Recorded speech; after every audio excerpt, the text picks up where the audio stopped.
За өнгөрсөн одоо энэ ковидын хууль үйлчилж явах үеийн гол онцлог юу вэ гэхээр энэ цар тахлын үеийн төрийн удирдлагыг нэг гарч хилж ирсэн. Тэр дотор улсын онцгой комисс засгийн газарт. Улсын их хурал буюу ард түмний төлөөллийн байгууллагын хувьд олон толгойтой байгаад байж хэрэггүй ийм онц байдлын үед. Олон толгой бол одоо эргэж буцаад шийдвэр гаргалтанд удаад ингээд нөгөө нэг өвчин зовлонтой тэмцэхтэй нэмэр биш нэрмээс болох юм аа гэдэг утгаар улсын их хурал олон эрхүүдээ засгийн газар онцгой комисс шилжүүлсэн байхгүй.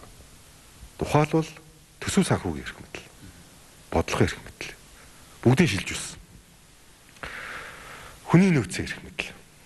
Хүний нөөц гэдэг маань одоо төрийн захиргаа болон төрийн тусгай албанд энэ цар тахалтай тэмцэхэд одоо уян хатан бодлого байх хэрэгтэй. Төрийн албаны шалгалтанд одоо тэнцчээж авах хэрэгтэй гэдэг ийм шаардлага бас хэцүү байна. Шуурхай шалгалтгүйгээр тэр хүмүүсээ томлоо гэдэг боломжийг засгийн газарт олгосон. Бүтэн жил олгоцсон байхгүй юу? Бүтэн жил. Одоо дахид засгийн газарт одоо энэ төр хугацаагаар шалгалтгүйгээр хүн аваад авах шаардлага байхгүй. Энэ шаардлага дуусаа. Одоо болоо.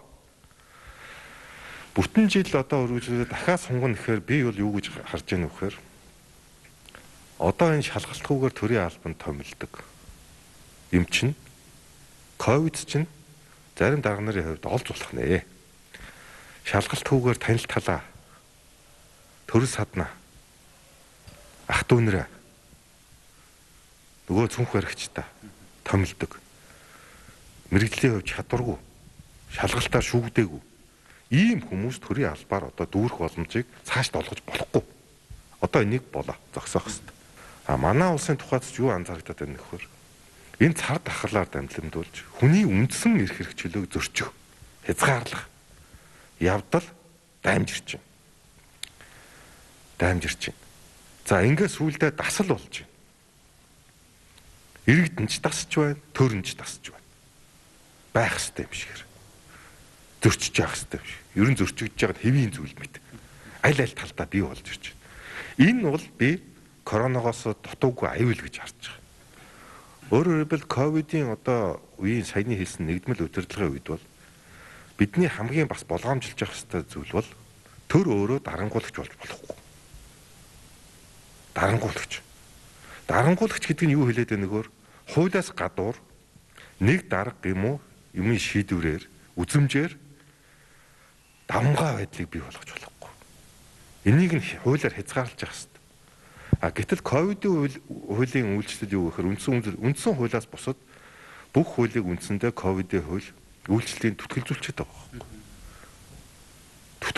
байхгүй. Энэ бол энийг дамжуулж болохгүй асуудал.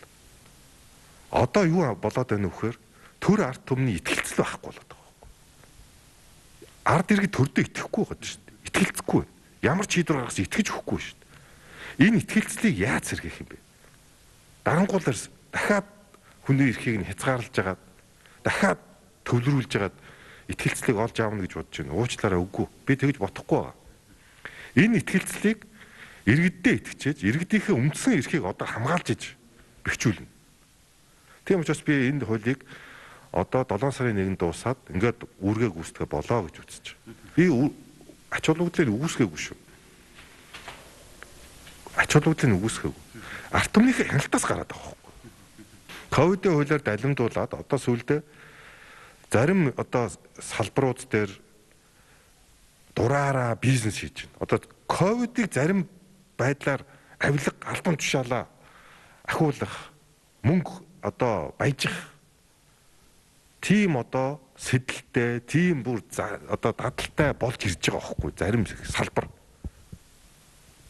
зарим салбар. Зарим би бүгд биш. Зарим дарга нар гэж хэлэх гээд байгаа байхгүй.